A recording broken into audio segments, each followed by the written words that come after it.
আসসালামু আলাইকুম। আমাদের সামনেই ঢাবি কো ইউনিটের সায়েন্স ইউনিটের পরীক্ষা শুরু হচ্ছে। তো তার জন্য আমরা প্রিপারেশন অংশ হিসেবে প্রিভিয়াস ইয়ারের কিছু প্রশ্ন সলভ করব। তা আমরা এখন সলভে চলে যাই। তার আগে অবশ্যই ভিডিও থেকে লাইক দেবে আর চ্যানেলে সাবস্ক্রাইব করবে, যেন তুমি আগে পরে যত ভিডিও আসবে সেগুলো পাও। আজকে আমরা বায়োলজি প্রশ্ন সলভ করবো, সামনে সময় পেলে অন্যান্য সাবজেক্টেও যাব। আজকে আমরা 22-23 সেশনের যে জীববিজ্ঞান প্রশ্ন MCQ 15টা সেটা দেখব। এখন আমরা দেখি, আমাদেরকে প্রথম প্রশ্নে বলেছে হাইড্রার বহিত্বকের কোষ নয়। আমরা হাইড্রার বহিত্বকে সংবেদী কোষ, পেশি আবরণী কোষ, নিউরোসাইট কোষ এই তিনটাই পাই, কিন্তু ঘনপদীয় কোষ এটা হাইড্রার বহিত্বকের অংশ না। তাই উত্তর হলো এ। এখানে ব্যাখ্যাটা আমার কাছে ঠিক সঠিক মনে হয়নি, তো এই ব্যাখ্যার দরকার নেই। আমরা হাইড্রার বহিত্বকের কোষগুলো দেখো, আমরা সংবেদী কোষ, পেশি আবরণী কোষ, নিউরোসাইট তিনটাই পাই, ঘনপদীয় কোষ এটা পাই না। ঘাসফড়িংয়ের রেচনাঙ্ক, আমরা জানি ঘাসফড়িং হলো আর্থ্রোপোডা পর্বের, আর আর্থ্রোপোডা পর্ব মানে হলো এখানে রেচনাঙ্ক হলো মালপিজিয়ান নালিকা। আর মানব দেহে যেটা পাওয়া যায় সেটা হলো মালপিজিয়ান বডি, যেটা ডি নাম্বারে আছে। আর নেফ্রিডিয়া পাওয়া যায় হলো এনিলিডিয়াতে, আর শিখাকোষ পাওয়া যায় হলো প্লাটিহেলমিনথিস।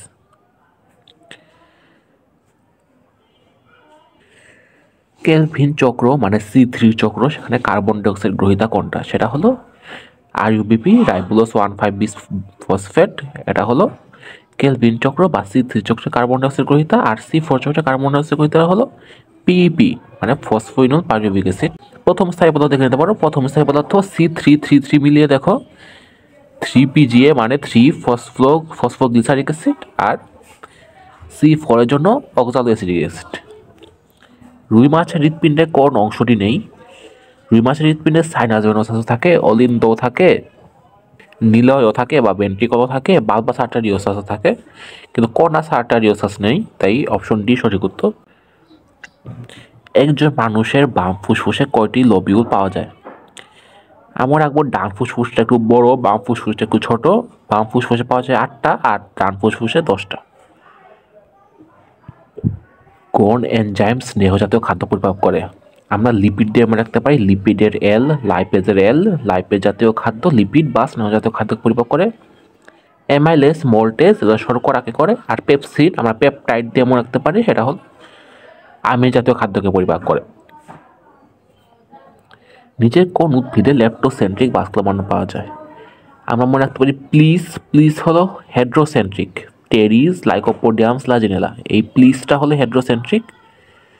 তার মানে আমরা টেরিসও পাচ্ছি, স্লাজিনেলাও পাচ্ছি, লাইকোপোডিয়াম আছে, তোমার ড্রাসিনা এটা হলো ল্যাপ্টোসেন্ট্রিক। সাইট্রিক অ্যাসিড থেকে আইসোসাইট্রিক অ্যাসিড পর্যন্ত কোন এনজাইম প্রয়োজন? সত্যি বলতে আমি যে প্রশ্নটা সলভ করতাম এভাবে সলভ করতাম। আমরা যে বাকি আমরা এখানে হেক্সোকাইনেস আমরা জানি এটা গ্লুকোজকে গ্লুকোজ 6 ফসফেট করে, ফসফেট গ্রুপ যুক্ত করে আমরা যুক্ত করতে আমরা কাইনেস ব্যবহার করি। তাই বুঝতেই পারছি যে এই কাইনেস গ্লুকোজ বা 6 কার্বনের সাথে যুক্ত হবে, হেক্সোর সাথে যুক্ত হবে, তারা গ্লুকোজ 6 ফসফেট আমরা বুঝতে পারছি। আর এলডোল, আমরা এলডোল গ্রুপ থেকে বুঝতে পারছি যে এটা ফসফোগ্লিসারালডিহাইড মানে এলডিহাইডে পরিণত করতে হয়। আর ইনল আমরা ফসফিনল পাচ্ছি। তাহলে আমরা দেখো নাম দেখেই বুঝতে পারছি যে হেক্সোকাইনেসটা ব্যবহৃত হয় গ্লুকোজের ক্ষেত্রে ফসফেট গ্রুপ যুক্ত করতে। আমরা ইনোলেস নাম দেখেই বুঝতে পারছি যে এটা ফসফোইনল পাইরুভিক অ্যাসিডের ক্ষেত্রে ব্যবহৃত হয়। এলডোলেস নাম দেখে বুঝতে পারছি এটা এলডিহাইডের ক্ষেত্রে ব্যবহৃত হয়। তাহলে বাকি থাকে একটাই, একোনাইটেস, সেটাই হলো সেখানে সঠিক উত্তর।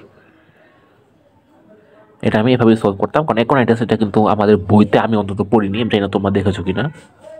তাই আমরা বাকি তিনটা বাদ দিয়েই আমরা বুঝতে পারি যে এখানে কোন আমাদের সঠিক উত্তর। পানির সালোক বিভাজনের কোনটি প্রয়োজন? পানির সালোক বিভাজনের জন্য ম্যাঙ্গানিজ যে 2+ আয়রন লাগে, কিন্তু ম্যাগনেসিয়াম না, Mn মানে ম্যাঙ্গানিজ 2+ এক ক্লোরাইড আয়রন লাগবে, তাই এখানে ম্যাঙ্গানিজ সঠিক উত্তর। জীবের কোন শাখায় সাপ নিয়ে আলোচনা করা হয়? অপশনগুলো দেখি। অঙ্কোলজি, অঙ্ক মানে আমরা জানি ক্যান্সার, তাই ক্যান্সার নিয়ে আলোচনা করা হয়। হারপেটোলজি আলোচনা করা হয় রেপটিলিয়া আর অ্যাম্ফিবিয়া মানে সরীসৃপ আর উপচরকে নিয়ে কাজ করা হয়। তার মানে এটা আমার সঠিক উত্তর। আমরা জানি সাপ একটা সরীসৃপ বা রেপটাইল। অর্নিথোলজি কাজ করে হলো পাখি নিয়ে, আর জিওলজি হলো ভূতত্ত্ব। তাহলে সঠিকগুলো বুঝতে পারছি আমরা হারপেটোলজি। কোন কৃমি চোখকে আক্রান্ত করে? জানি লোয়া লোয়া হলো চোখ কৃমি, এসকারিস লামরিকয়েডিস এটা হলো গোল কৃমি, তারপর নিকেটর আমেরিকানাস এটা হলো হুক কৃমি, আর ইউসেরিয়া ব্যানক্রফটি দ্বারা এটা গোদরোগ হয়। তুমি দেখে থাকবে যে রাস্তায় অনেকে থাকে যাদের পা ফুলে যায়, পাটা ফুলে রাস্তায় বসে আছে পঙ্গু হয়ে, তো তাদের ওই গোদরোগটা হয়। ইউচেরিয়া ব্যানক্রফটি দ্বারা তাদের ওই গোদরোগটা হয়, যে পা হাত পেলে ফুলে যায়। বুঝতে পারছি লোয়া লোয়া চোখ কৃমিটা খুবই সহজ।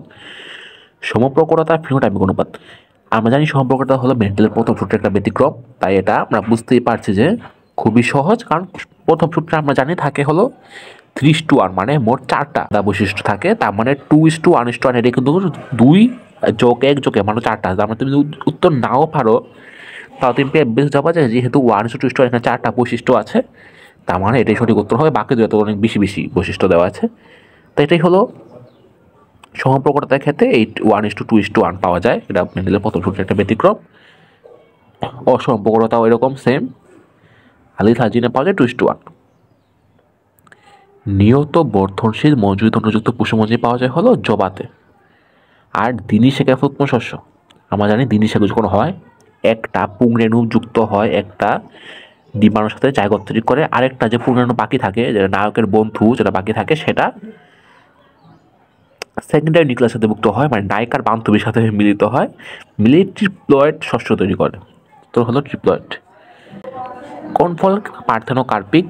এটা ভেবেছিলাম আমাকে কুইজ হিসেবে দিব, কিন্তু আমরা এভাবে মনে রাখতে পারি যে আমরা কিন্তু পার্থেনোকার্পিক ফল তৈরি করা হয় যখন আমরা হরমোন প্রয়োগ করে বীজহীন ফল পাই। আর আমাদের আমরা যদি বেশিরভাগ কলা যেগুলো খাই, আমরা যেগুলো খাই সেগুলো বেশিরভাগ কিন্তু থাকে বীজহীন, তাই না? বুঝতেই পারছি কলা এটা বীজহীন। এছাড়া বীজহীন লেবু, কমলা লেবু বানাতেও কিন্তু এই পার্থেনোকার্পিক ব্যবহার করা হয়। তবে কলাটা আমরা সহজে মনে রাখতে পারি, কারণ কলা তুমি মনে করে দেখো আমরা বেগুনও কিন্তু বীজ থাকে, আপেলও বীজ থাকে, কাঁঠালও বীজ থাকে, কিন্তু আমরা যেসব কিছু কলা থাকে বীজি কলা, তো আমরা যে বেশিরভাগ কলা খাই বেশিরভাগ কলাতে বীজি থাকে না, তার মানে এই বীজহীন ফল উৎপাদনে এই কলাটা ব্যবহার করা হয়। তো এই ছিল আমাদের সমাধান, খুবই সহজ। আর তোমাকে একটু ব্যাখ্যা দিয়েছি তাই ভিডিওটা 8 মিনিটের মতো হয়ে গিয়েছে। তোমরা বুঝতে পেরেছো, মনে হয় তোমাদের উপকার এসেছে। ভিডিওতে অবশ্যই লাইক দিবে, চ্যানেলে সাবস্ক্রাইব করবে, কমেন্টে তোমার প্রশ্ন জানাবে। আমাদের পেজটা ফলো করলে ফেসবুকে সব ভিডিও পেয়ে যাবে। সামনে আমি আরও সলভ করার চেষ্টা করবো ঢাকা ভার্সিটির প্রিভিয়াস ইয়ারের, সেগুলো তোমাদের কাজে লাগবে। ওই সাবস্ক্রাইব করে রাখবে তার জন্য। So this is for the next